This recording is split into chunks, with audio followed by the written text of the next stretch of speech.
I've often said about John Fury that he is the sort of guy who, when he goes into a room, and especially when you're looking at the YouTube shows, he goes to the Misfit shows that Tommy just be on.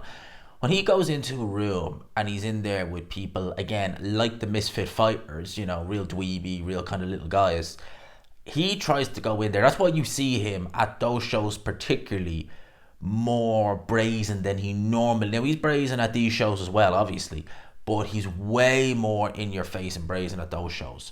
Why? Because he goes into those rooms full of those little YouTubers and he is giving it this. And I've always said about John Fury, he is the sort of guy where he's hoping that by going in and just being that loud voice in a room, that it's given the perception that he's the alpha of that room. That it's like, oh wow, don't mess with this guy. He hasn't done anything. But by just going in and being that loud, brazen, bombastic character, that it puts people in their place. And it will work on those YouTube shows where, some of those guys, I mean, fair play, I give them credit, they're getting in the ring and they're boxing.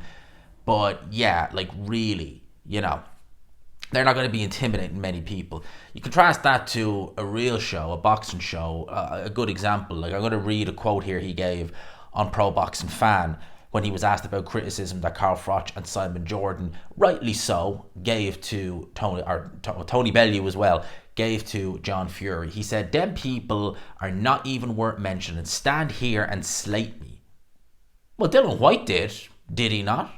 The Steve Bunt thing, and John Fury didn't seem to give two hoots about that. I'm sure there have been other occasions as well.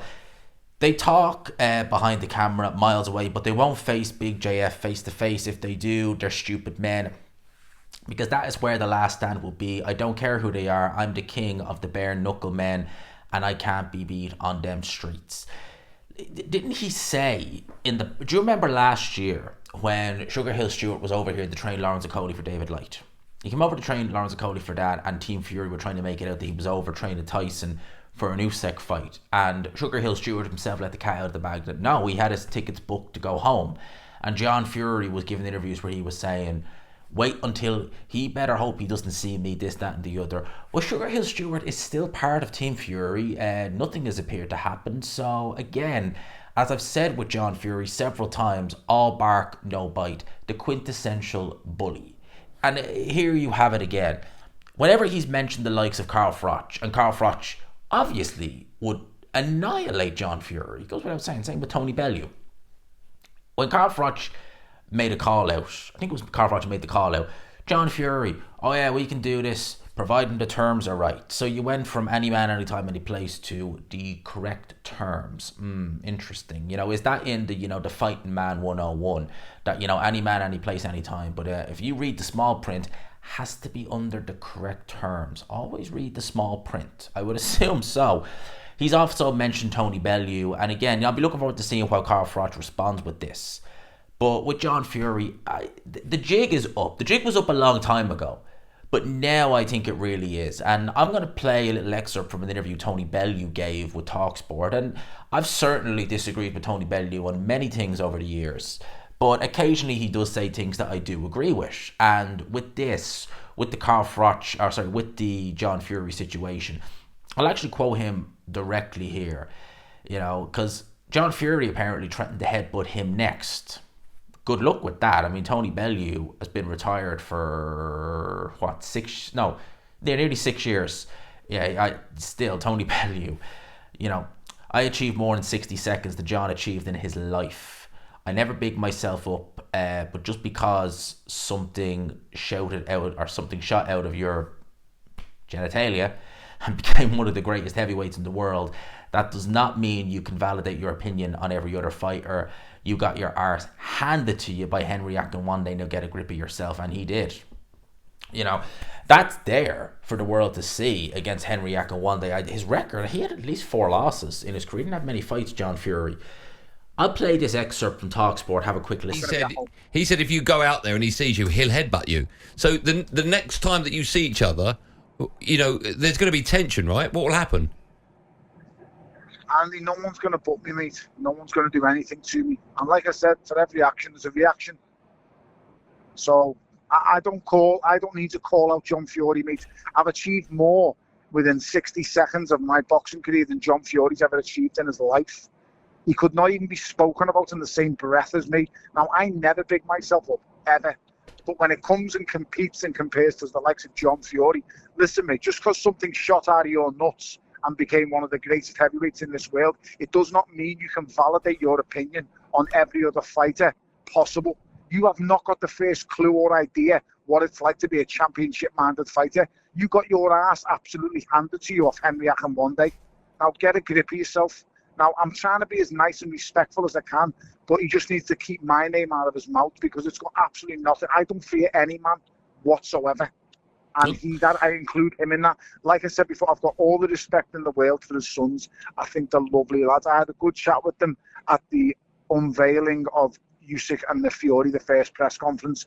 I didn't see him there, but understand me, mate, he's not going to do nothing. No one's going to do anything to me. I've got 2 arms and 2 legs like everyone else, and it won't happen. I won't put it on me. Understand this, for every action, there's a reaction. And, you know, it was very bizarre watching that yesterday, to be honest, because there's one guy going head-to-head with him who's the same size as him, and he's rubbing his head back. He didn't feel the need to headbutt him, but he felt the need to headbutt the smallest child. I agree with what Tony Bellew was saying there. And with John Fury now, I mean, I've said this in the video already, and I've said it before. The jig has been up for a long time with John Fury. You know, it's been, people know that with John Fury, if he ever does anything, it's always going to be the smallest, the one who we know, and as well as that, when he's got, you know, a load of backup to help him out, you know, as Tony Bellew was saying there, you know, there was big guys there, you know, oh no, nothing, and he goes to a guy in his mid-20s, headbutts him and comes off the worst. I mean, that's just unreal.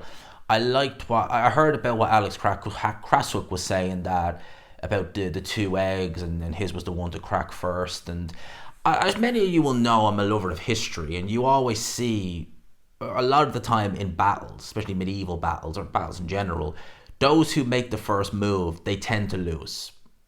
If you've ever looked and researched battles, those who make the first move, even if they have the bigger army, the Battle of Agincourt is a great example, those who make the first move, they tend to be the ones to lose.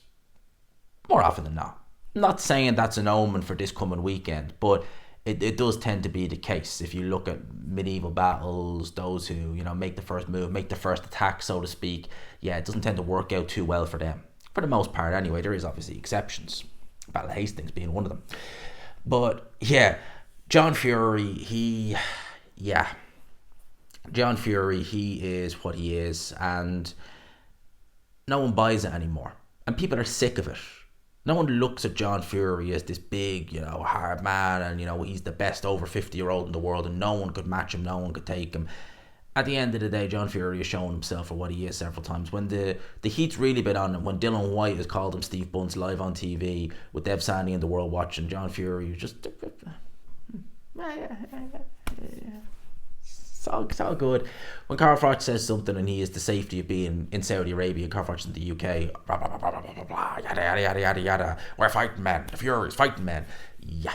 Tyson Fury is. And Peter and Huey, they've got a lot about them, especially Peter. Peter is the Fury. I was going to come to Huey. Peter is the Fury I respect the greatest. And I would like to know what his thoughts are on this, because Peter Fury is a man I respect immensely, not just as a trainer. He's made mistakes in his life. That's why he couldn't go to New Zealand with Huey. That's why he couldn't train Tyson in America. But with Peter, you get the impression that he's learned from them, and he does have some integrity. He does have something about him. John Fury has none of that. Peter doesn't seem to be someone who's obsessed with the limelight. He's not narcissistic like that.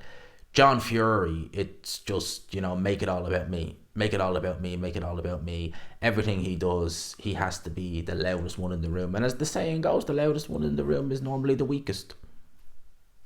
That's what I got to say on that. I don't want to do this to death. I want to talk about other things, which we will get back to business tomorrow. And I actually am going to do a live chat tomorrow. I have done one in a while. Well, I have actually. What am I talking about? I have done one. I only done one about a week ago. But I want to get one in before we go live on Saturday night.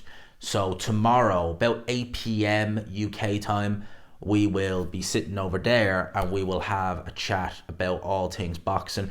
I would imagine it's going to be dominated by Tyson Fury or Alexander Usyk. I don't really mind, but we will talk all things boxing tomorrow nonetheless. And for now, I'll leave it there. Peace.